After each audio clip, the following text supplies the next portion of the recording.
আপনারা তো সকলেই জানেন কিট্টুর হচ্ছে হ্যান্ড ফুট মাউথ ডিজিজ হয়েছিল, চিকেন পক্সের মতোই, কিন্তু চিকেন পক্স নয়, একটু ব্যথাটাও কম হয়। তো আজকে 4-5 দিন হয়ে গেল। প্রথম দুদিন তো কিচ্ছু খাইনি।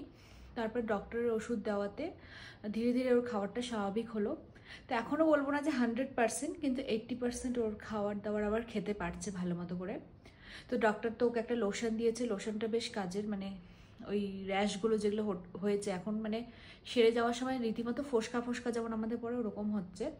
আর ওর যেহেতু মুখের ভিতর প্রচণ্ড হয়েছিল, তো খেতে ওই জন্য অসুবিধা হচ্ছিল। তো মুখের ভিতরে জেলটা দেওয়াতে আর ওই লোশনটা দেওয়াতে অনেক উপকার হয়েছে। এছাড়া একটা ভিটামিনের ওষুধ দিয়েছে, যেটা 1 মাস চলবে, কিন্তু বাকি ওষুধগুলো সব মানে অ্যালার্জির একটা ওষুধ ছিল মেনলি, ওটার জন্য ও খাওয়াটা শুরু করতে পেরেছিল, কারণ অ্যালার্জির ওষুধটা দিলে পরে 1 ঘন্টা ওর ব্যথাটা কম থাকতো। সেজন্য ওই ওষুধগুলো এখন সব বন্ধ হয়ে গেছে। তো আবার ও নর্মাল খাওয়া দাওয়া শুরু করেছে। দেখা যাক। আজকে ওর লাঞ্চে আমি নিয়েছি হচ্ছে ভাত, একটু পালং শাক, মাছ ভাজা নিয়েছে। ওর মাছ খুব ফেভারেট, কিন্তু এই কদিন মানে খেতে চাইছিল কিন্তু খেতে পারছিল না, মানে গিলতেই পারছিল না। আর আমাদের মেটে চচ্চড়ি করা হয়েছে, তো মেটেটাও ও বেশ ভালোবাসে, তাই 1 পিস নিয়েছি। আর কালকে দেখলাম অনেক দিন পরে মানে আমাদের যে ডাল করা হয়েছিল ভেজ ডাল, তার থেকে গাজরগুলো খেয়েছিল। তো আজকেও ভাবলাম সেম তাহলে ওইভাবে ডাল করি, সেখান থেকে কিছু গাজর তুলে দিয়েছি।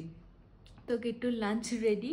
এখনও মানে আগের মতো নয়, তবে অল্প অল্প অল্প করে ও বেশ মানে খাওয়া দাওয়াটা শুরু করেছে, যেটা দেখে বেশ শান্তি পাচ্ছি। নাহলে প্রথম 1-2 দিন তো মানে শুধু লিকুইড, মানে লিকুইডটাও খেতে পারছিল না।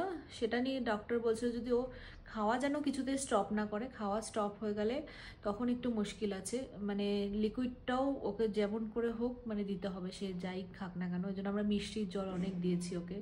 ঠিক আছে, মিষ্টি জিনিসটা খাওয়া তো ভালো না, কিন্তু তাও খাক, কিন্তু শরীরে যেন পরিমাণ মতো জল এবং খাবারটা কোনোভাবেও যায়। তো এই তো কিট্টুর লাঞ্চ রেডি। চলুন কিট্টুকে ডেকে নিই। কিট্টুর ফেভারিট হচ্ছে মেটে আর মাছ। আর এখন কিট্টুকে ডাকলেও আওয়াজ দেয়। কিট্টু যদি ডাকি মাঝে মাঝে বলবে বলো। তো কিট্টু। আর খাওয়া দাওয়া শেষে যে বেদানা খাবে। এখানকার ফল এত ভালো, তো বেদানাগুলো তো ওর সাথে সাথে আমিও খেয়ে নিই, আর রাতে কিছুটা খাবে। তো খাওয়া দাওয়ার পরে ওকে বাটিতে ধরে দিয়ে দেবো, একা একাই খেতে থাকবে। কিট্টু চলে এসো। কিট্টু।